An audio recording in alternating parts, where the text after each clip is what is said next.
नमस्कार दोस्तों, स्वागत है आपका अपने चैनल स्टडी अड्डा में।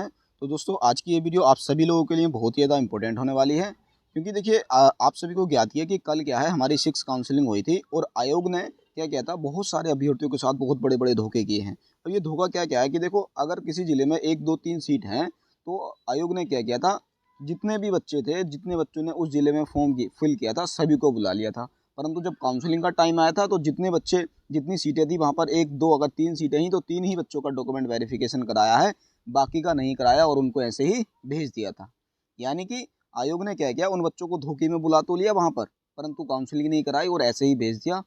उन लोगों का आयोग ने पैसा बर्बाद किया और समय बर्बाद किया, हम सिंपल सा यही कह सकते हैं। बाकी और कि जितनी सीटें थी, जब उतने पर ही काउंसलिंग करानी थी तो ज़्यादा बच्चों को क्यों बुलाया?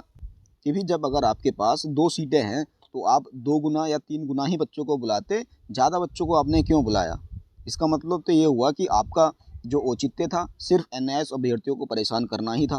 प्रत्येक ज़िले में डॉक्यूमेंट की जाँच के नियम नहीं थे एक समान, कि भई जितने भी ज़िले थे, वहाँ पर जो डॉक्यूमेंट की जाँच हो रही थी, सभी में एक समान नियम नहीं थे।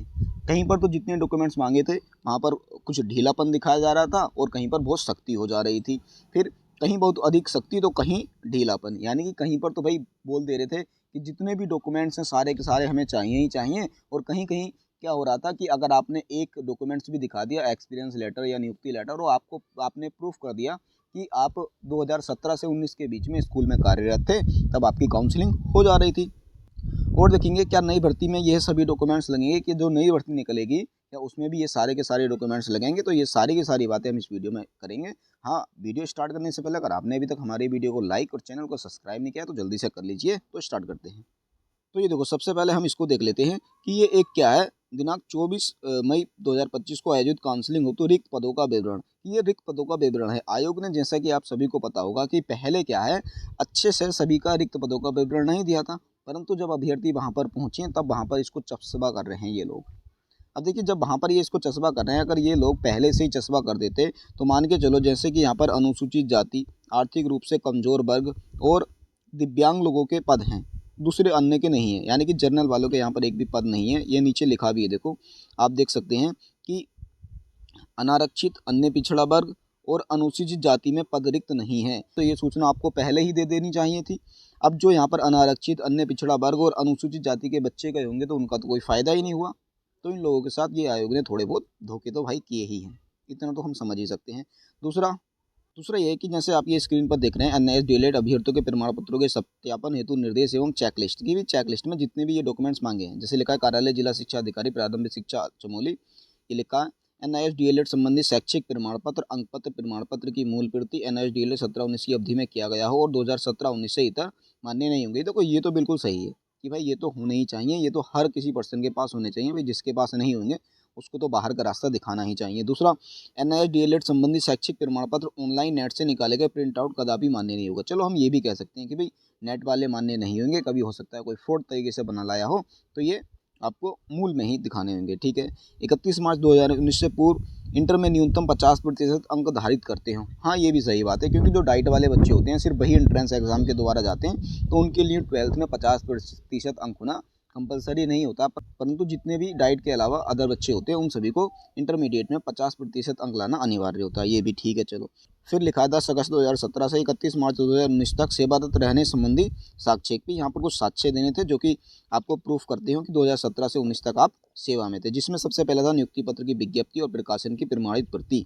तो देखिए भाई, विज्ञप्ति और प्रकाशन की प्रमाणित प्रति ये कहाँ से लाएंगे? बहुत सारे प्राइवेट स्कूल होते हैं तो निकालते ही नहीं है, सिर्फ बोर्ड पर लिख देते हैं। तो यहाँ पर एक सोल्यूशन था कि आप स्कूल से कह देते कि भी अगर आपने विज्ञप्ति नहीं निकाली थी तो आप रिटर्न में दीजिए कि हमने विज्ञप्ति नहीं निकाला थी, सिर्फ अपने नोटिस बोर्ड पे लिख दिया था कि हमें टीचर्स की रिक्वायरमेंट है और आप प्रमाणित करके हमको दे दो, तो ये भी मिल जाता, कोई दिक्कत नहीं थी इसमें। दूसरा था नियुक्ति पत्र मूल में। तो देखो, नियुक्ति पत्र तो हर स्कूल देता है, ये तो ये भी बिल्कुल जायज़ बनता ही था, इसमें कोई दिक्कत नहीं है।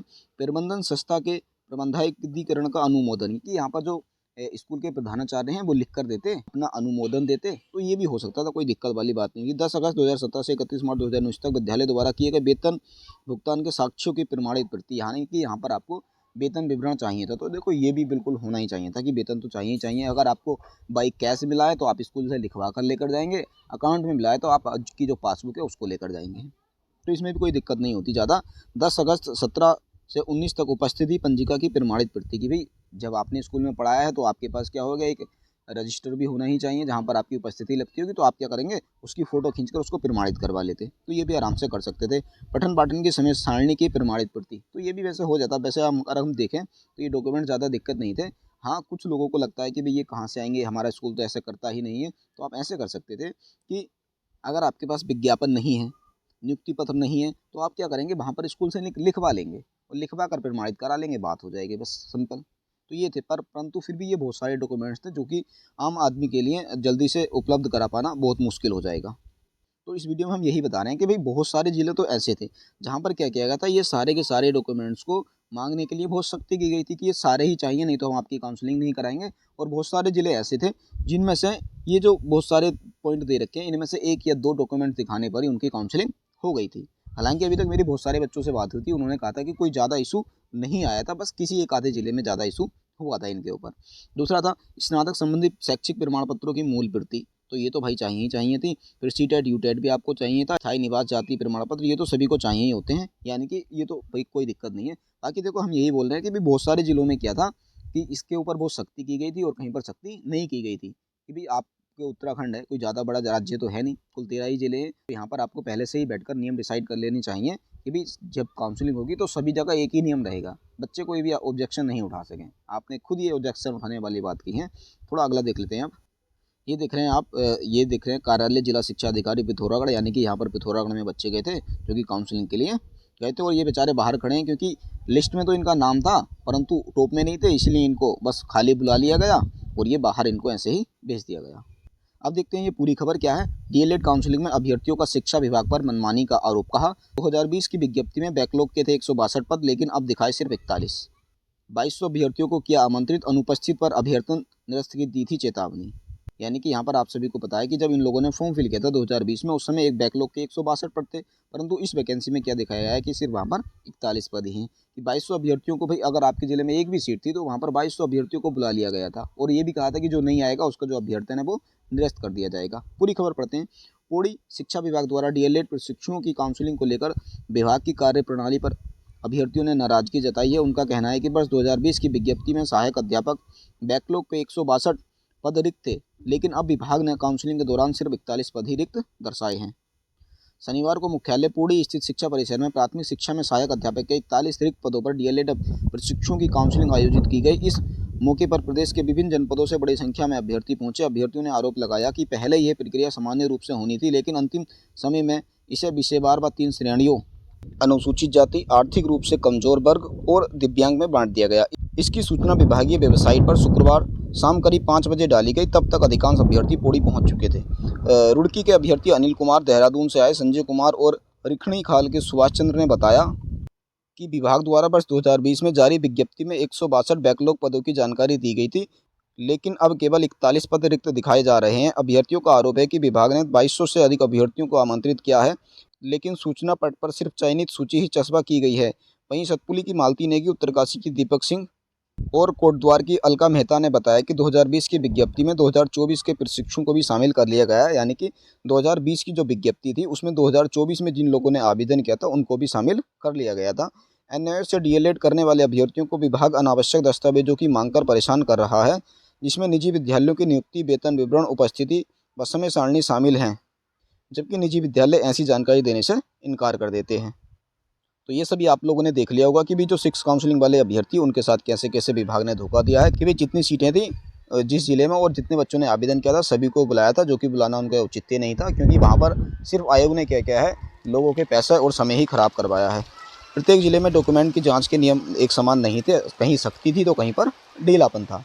तो देखिए अगली भर्ती में आपके क्या क्या डॉक्यूमेंट्स लग सकते हैं, तो ये भी हम आपको बता देते हैं कि भाई जैसे ही अगली भर्ती आएगी तो उसमें आप सभी को क्या करना पड़ेगा, ये सारे के सारे डॉक्यूमेंट्स पहले से ही बनाकर रखने पड़ेंगे। क्योंकि देखो सरकार कब क्या नियम बना देती है किसी को नहीं पता है, तो आपने अपनी साइड से थोड़ा सा अपने आप को सेफ लेकर चलना है कि कल को आपको कोई भी बाहर नहीं कर सके।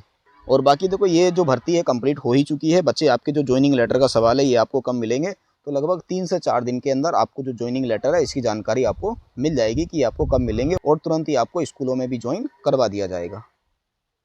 बाकी देखो अब ये जो भर्ती है कंप्लीट हो ही चुकी है। अब आप लोगों ने क्या करना है, जो नई प्राथमिक शिक्षक भर्ती निकालनी है उसके लिए थोड़ा सा प्रयास करना है। तो आप सभी लोग संगठित हो जाइए और प्रयास कीजिए कि नई भर्ती के लिए क्या किया जा सकता है। तो ठीक है, बस आज की वीडियो में इतना ही रखते हैं। हाँ, अगर वीडियो आपको अच्छी लगी हो तो वीडियो को लाइक और चैनल को सब्सक्राइब करना नहीं भूलिएगा। तो मिलते हैं फिर बहुत ही जल्द नेक्स्ट वीडियो में, तब तक के लिए बेस्ट ऑफ लक।